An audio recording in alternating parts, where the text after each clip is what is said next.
Assalamualaikum warahmatullahi wabarakatuh. Perkenalkan, nama saya Uti Julianti. Di sini saya akan menjelaskan tentang pengertian dari komunikasi interpersonal.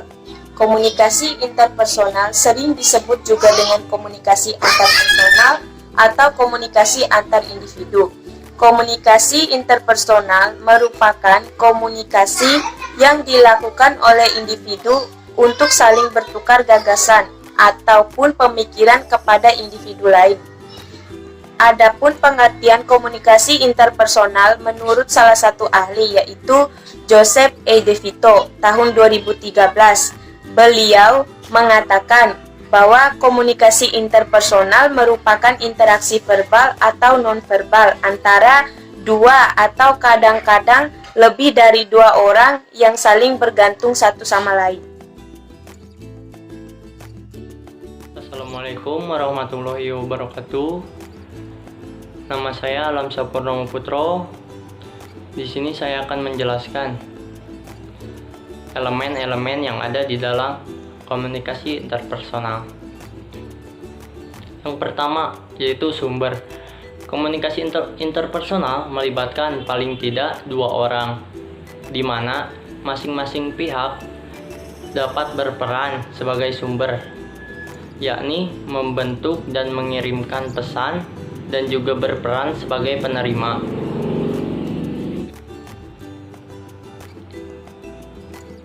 Yang kedua ada pesan.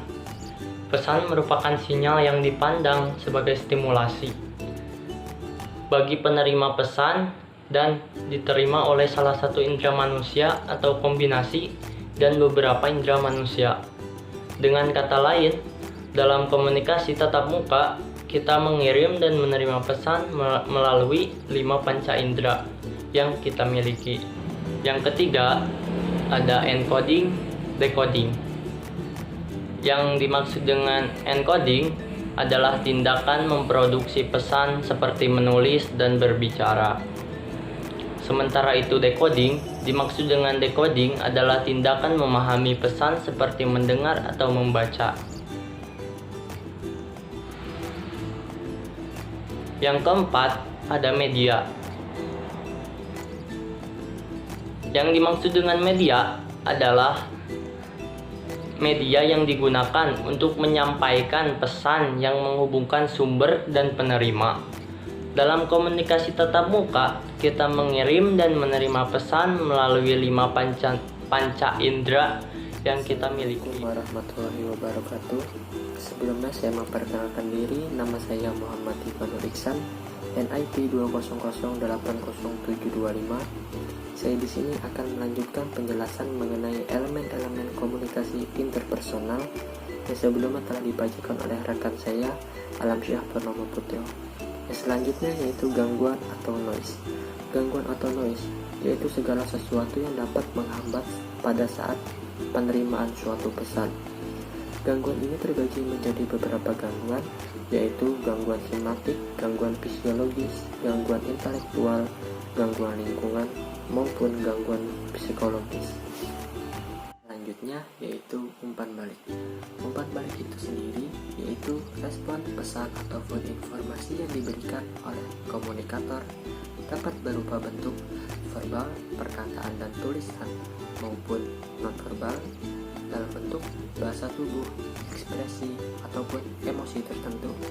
Selain itu juga, umpan balik terbagi menjadi dua, yaitu umpan balik positif dan juga umpan balik negatif. Yang selanjutnya yaitu etika. Etika itu suatu hal yang harus kita perhatikan pada saat kita menjalin hubungan dengan orang lain, karena kita harus memperhatikan sopan santun, kita harus memperhatikan tata cara bahasa kita, dan juga kita harus menghargai dan juga mendengarkan pendapat orang lain pada saat dia berbicara kepada kita. Yang terakhir yaitu konteks. Konteks yaitu uraian kata maupun kalimat yang berguna untuk mendukung pesan maupun informasi yang akan disampaikan. Konteks ini dapat berupa lingkungan, dapat berupa budaya, dan juga dapat berupa kondisi dan situasi yang terdapat di sekitaran lokasi komunikasi. Dan juga sebuah informasi harus memiliki konteks yang jelas agar memudahkan lawan komunikasi untuk memahami dan menerima informasi tersebut.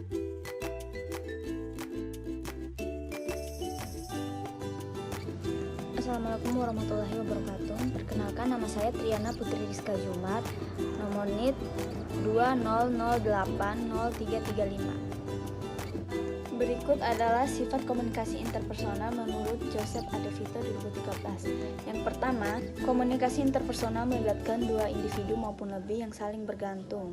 Kedua, komunikasi interpersonal secara inheren bersifat relasional. Ketiga, komunikasi interpersonal berada pada suatu rangkaian kesatuan. Keempat, komunikasi interpersonal melibatkan pesan verbal maupun nonverbal. Kelima, komunikasi interpersonal berlangsung dalam berbagai bentuk. Keenam, sekaligus yang terakhir adalah komunikasi interpersonal melibatkan berbagai pilihan.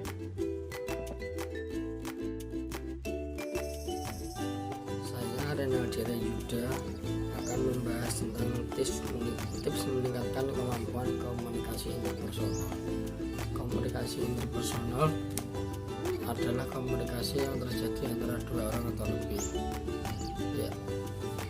Ini beberapa tips yang kamu harus terapkan dalam komunikasi interpersonal, yaitu 1. Jangan makan. Hal ini penting banget untuk dilakukan terlebih pada seseorang yang tidak terlalu suka berinteraksi dengan orang lain. 2. Ikut kegiatan yang kamu sukai.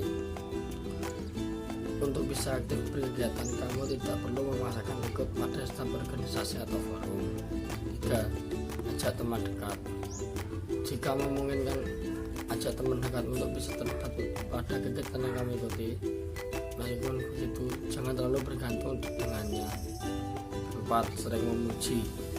Cara sederhana untuk membangun komunikasi dengan orang lain adalah dengan memberikan pujian. 5. Jangan takut bertanya. Salah satu cara untuk membangun komunikasi lainnya adalah dengan melemparkan suatu pertanyaan pada lawan bicara. Sekian dari saya, kurang lebihnya mohon maaf. Assalamualaikum warahmatullahi wabarakatuh.